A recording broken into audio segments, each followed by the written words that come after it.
Armored Core 6 released on August 25th, 2023. For full context, I have never played an Armored Core game before. I have been a avid fan of From Software releases pretty much since Demon's Souls. I have playthroughs of Demon's Souls, Dark Souls 1, 2, and 3, Bloodborne, Sekiro, Elden Ring, and I always feel like there's one I'm forgetting, but have thoroughly enjoyed just about everything they've put out, and was extremely excited for the release of Armored Core 6. I have always liked the idea of mech games, but the few I've tried to play, I just haven't been able to really get into. They don't feel like I'm piloting a mech. And if there was one thing that I wanted to get out of Armored Core 6, it was to feel like I was in control of a mech. I'm going to talk about Armored Core 6 in terms of the good, the bad, and the ugly. This has been a format I've kind of wanted to just give a try and put some stuff together for a little while, and when I played this game, for some reason, I just have a lot to say about it. So we're going to break down the good, the bad, and the ugly of Armored Core 6.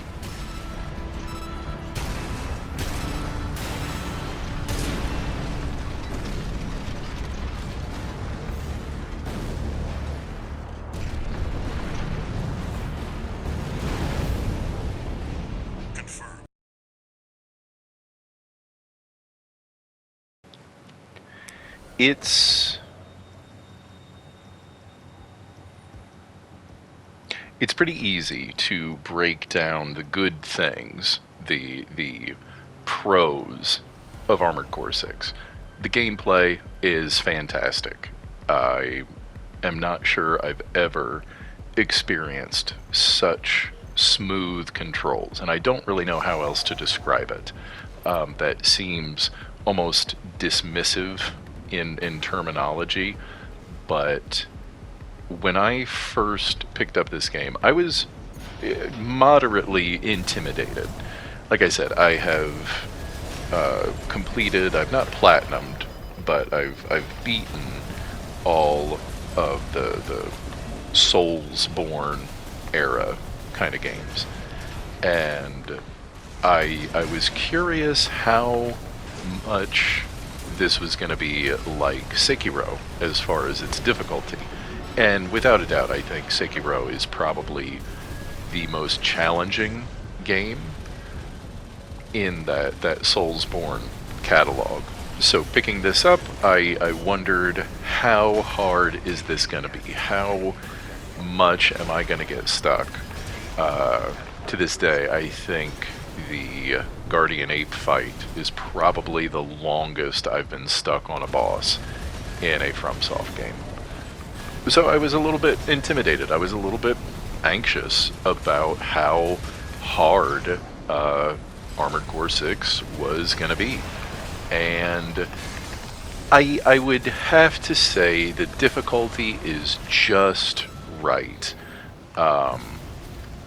For the most part, you can get by without an in-depth understanding about how different ammunition types and things like that work. For the most part, you can brute force your way through.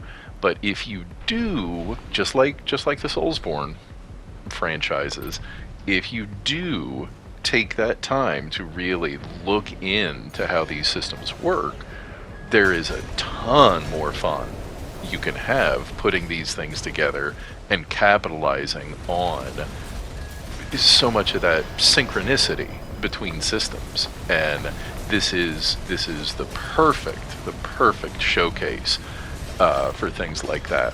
I think another thing that benefits that gameplay rhythm, that loop, is very much the Miami Hotline style rhythm.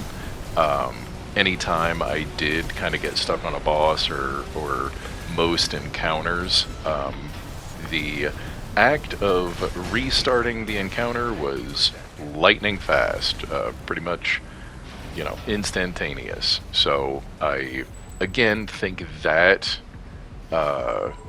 really helps the utility of not letting that rhythm kind of come down.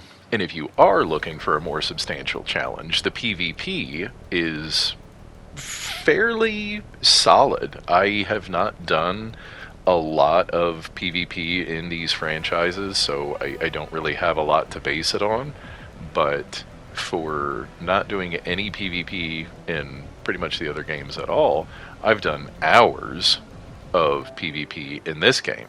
It is extremely fun. It has that challenge that I think may not have been kind of present in some of the AC encounters, some of the boss encounters. That dynamic, that challenge is very much present in the PvP.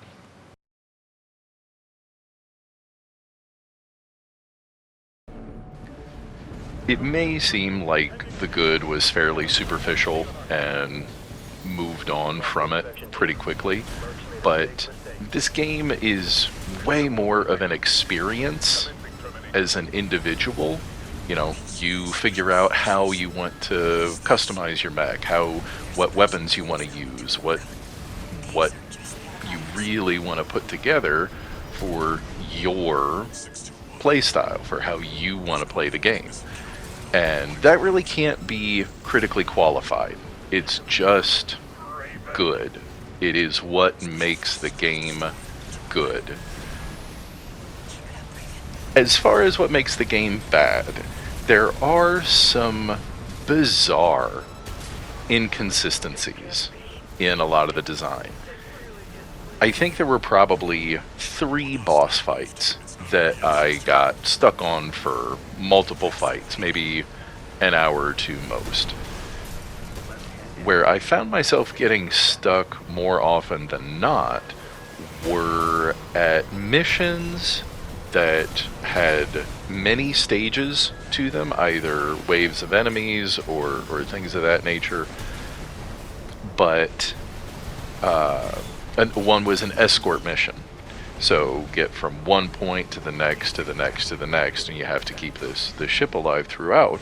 But there are no checkpoints. There are no checkpoints throughout these particular missions, which almost seem designed to have checkpoints. And checkpoints are present throughout the rest of the game. So it's very odd that in these missions where you have stages of completion, complete the first wave, complete the second wave, all of these spots seem to be there for a checkpoint to be in, and they're just not. It is bizarre. It is a strange decision to have such an inconsistent checkpoint operation. While this doesn't really affect the completion of the game, or really the enjoyment of it at any level, again, it's strange that there is such ambiguity around the stage ranking system. And it's also annoying because I've got one trophy left to platinum this game, and it is to S rank every single mission. That is bad enough, because some of these missions brought my rage out. And most of the time it was, oh, I was just about done, but there's no checkpoint here, so now I've got to go all the way back to the beginning of this miserable mission and do it all over again. Seemingly for the enjoyment of the developers. So that is where I would end up getting stuck, and most of the time, the ranking seems to go off of how many times you heal and uh, uh, how many times you have to restart the mission. And for again it to be so ambiguous, when it would seemingly just be so simple for, you know, B rank do this, A rank do this, S rank do this and this. You know, have it clear if you're expecting players to do it, or at least like commit time to it. So that is also, again, not really anything that takes away from the experience of the game itself. It's just such an odd decision in a mission-based game where you're making one of the trophies specifically about how to get the top rank, and we have to watch VaatiVidya videos about S ranking missions now. I prefer to just watch the lore videos, thank you. I would say another thing that can be pretty detrimental is the UI itself. I genuinely enjoy a lot of the environments, a lot of the atmosphere you get in this game. However, the washed out white backgrounds with washed out white print and on your aiming reticle, it is so difficult to see gray on gray. And sure, there are some stages that may not be the entire atmosphere. More often than not, it is. And when it's not, it is usually bathed in red, which is the other color you're trying to see in your UI. So it seems like from that end, the intention was to make the presentation a little more cinematic, a little more anime-esque in its what's the word I'm looking for? Presentation. But and even on the first mission, I can understand your AC crashed through these buildings. It's a mess. It's a pile of rubble. You're just trying to get your ID and get out of Dodge so you can really get on track. But the first thing I would say to Walter when I got back to the docking bay is like, hey, well, yeah, that was tough, wasn't it? Is there any way we can turn the contrast on this this text up, or is it just this screen is such garbage I got to get a new one? Because I'll tell you one thing, Walter, before I go on another mission, I need a better screen. In addition to how much customization there is externally, I mean, the amount of customizability on your mech is tremendous. So I wonder why having different types of, UI for how you're going to pilot your mech. Grant, of course, it doesn't need to be first person. I don't think that would be the proper way to do it. But I can see the intention to not be confusing the tones. Where, okay, if we're in a third-person view of the mech, how are you going to have all this, digital aiming, reticle, all of that kind of stuff? And so they probably wanted to hide it. And to be fair, a lot of the audio cues are very helpful. They tell you every time your health reaches certain percentages, tell you how many healing charges, I don't remember what they're called, repair kits, probably. How many repair kits you have left. There are these cues, but they are a solution to a problem that didn't need to be there.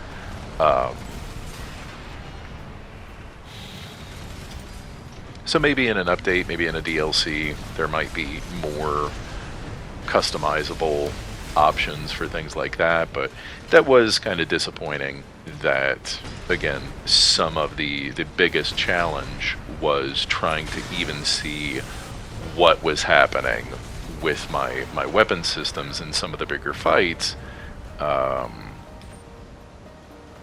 it just didn't need to be that way.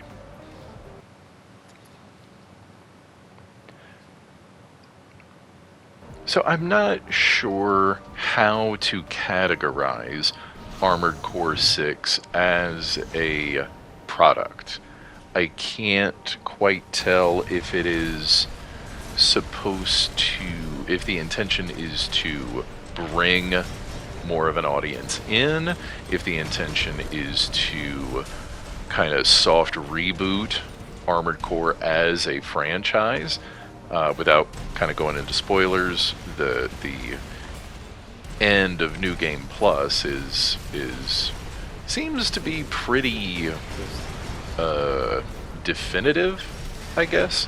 Not necessarily that it has to be a conclusion. It could be the start of a new era of Armored Core or something like that. I'm not really sure, but that's kind of what I mean.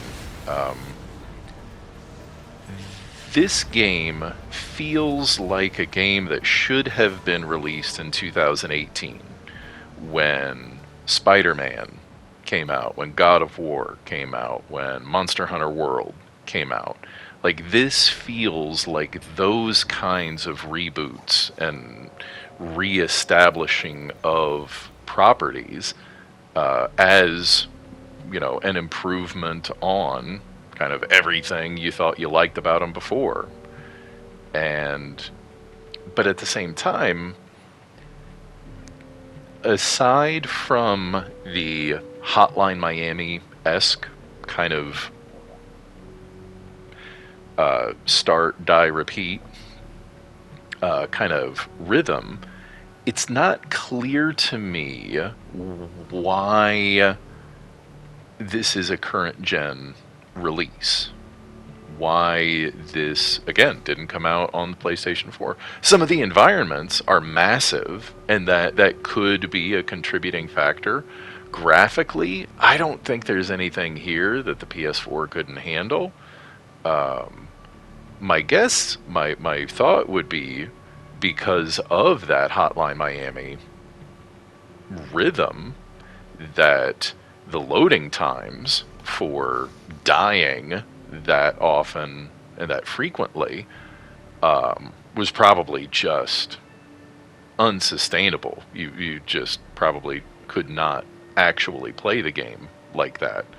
So in that sense, I kind of wonder how long this has been sitting on the shelf, and is there really an intention to do anything with this going forward? I hope so, because I had a tremendous amount of fun playing this game, but it